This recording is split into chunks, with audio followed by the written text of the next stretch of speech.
नमस्कार। सौर ऊर्जा के मामले में नलकूप खेतों में लगाने में हरियाणा अब महाराष्ट्र के बाद दूसरे नंबर पर पहुंच गया है।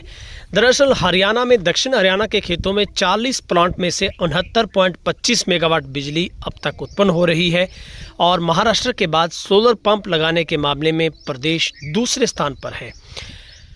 सोलर नलकूपों के जरिए सौर ऊर्जा के उपयोग में महाराष्ट्र के बाद हरियाणा देश में दूसरे पायदान पर आ चुका है और प्रदेश के खेतों में अब तक 1.99 लाख सोलर नलकूप लग चुके हैं। सबसे महत्वपूर्ण जानकारी उन किसान भाइयों के लिए है जो खेत में अपने डीजल की बचत करके खेत में सौर ऊर्जा आधारित नलकूप लगाना चाहते हैं। तो सरकार 2026 में बेहद जल्द करीब 35,000 जो पंप देने की योजना पर है और इसमें केंद्र की ग्रांट मिलते ही इस साल 2026 के लिए इस पोर्टल को खोल दिया जाएगा। और अक्षय ऊर्जा विभाग ने राज्य में दिसंबर 2025 में 8,000 किसानों को सब्सिडी पर सोलर पैनल जो कि दिए हैं। DHBVN MD विक्रम सिंह ने बताया कि दक्षिण हरियाणा बिजली वितरण निगम में प्रधानमंत्री कुसुम योजना के कंपोनेंट 1 के तहत सरकार ने सौर ऊर्जा क्षमता 69.25 मेगावाट तक पहुंचा दी है। दक्षिण हरियाणा में खेतों में 40 प्लांट लग चुके हैं। अब 61 सौर ऊर्जा परियोजनाओं के लिए पावर परचेज एग्रीमेंट भी किए हैं।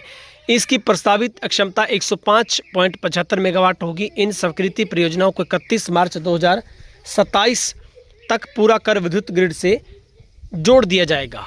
वहीं पर पेरिस जलवायु समझौते 2015 के तहत केंद्र सरकार द्वारा 2019 को पीएम कुसुम योजना आरंभ की गई थी। केंद्र ने वर्ष 2030 तक गैर जीवांश ईंधन स्रोतों से स्थापित विद्युत क्षमता को 40% हासिल करने का लक्ष्य रखा है।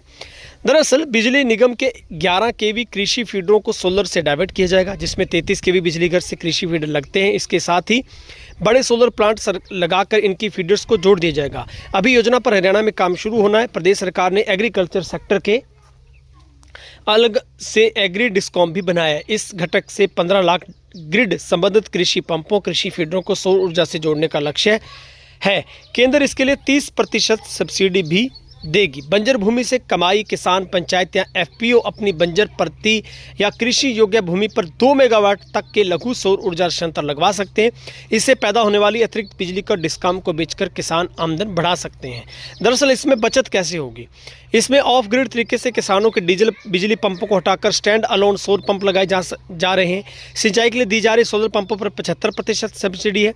किसान को 25% वहन करना पड़ेगा। इसमें केंद्र 30 और राज्य सरकार 45% अनुदान दे रही है। किसान खेत में 3 से 10 किलोवाट तक के सोलर पंप लगवा सकते हैं। 7 साल में हरियाणा में करीब 2 लाख सोलर पंप लग चुके। सोलर पंप लगने के बाद लागत 0 हो जाएगी। मेगावाट का जो प्लांट है 4 एकड़ भूमि पर लगता है। बिजली निगम द्वारा किसानों के साथ 3.11 रुपये प्रति यूनिट की दर से बिजली खरीदी जा रही है। इसके तहत दक्षिण हरियाणा में 40 प्लांट स्थापित होकर आरंभ हो चुके हैं और 61 पाइपलाइन में हैं। पीएम कुसुम योजना के तहत कंपोनेंट B के तहत कृषि नलकूपों को लगाने में हरियाणा अब महाराष्ट्र के बाद दूसरे स्थान पर है और 8,000 नलकूप दिसंबर में जारी हुए। अभी केंद्र सरकार की ग्रांट सब्सिडी आने के बाद सोलर नलकूपों के लिए पोर्टल है वो खोल दिया जाएगा। ये जानकारी राजेंद्र सिंह परियोजना निदेशक अक्षय ऊर्जा विभाग की तरफ से दी गई है। तो फटाफट जो इंतजार किसान इस बात को लेकर कर रहे हैं कि वो भी अपने खेत में सोलर पंप लगवाना चाहते हैं सौर ऊर्जा आधारित, तो अभी जल्दी ही सरकार अपना पोर्टल खोलेगी और इस बार का लक्ष्य है वो 35,000 जो नए पंप दिए जाने की योजना है। और वो किसान या फिर पंचायत अगर अपनी बंजर भूमि पर भी मेगावाट का जो पावर प्लांट लगवाना चाहती है सौर ऊर्जा आधारित, तो उसकी भी सरकार 3.11 रुपये प्रति हिसाब से जो बिजली है वो खरीदेगी। बहुत बहुत शुक्रिया।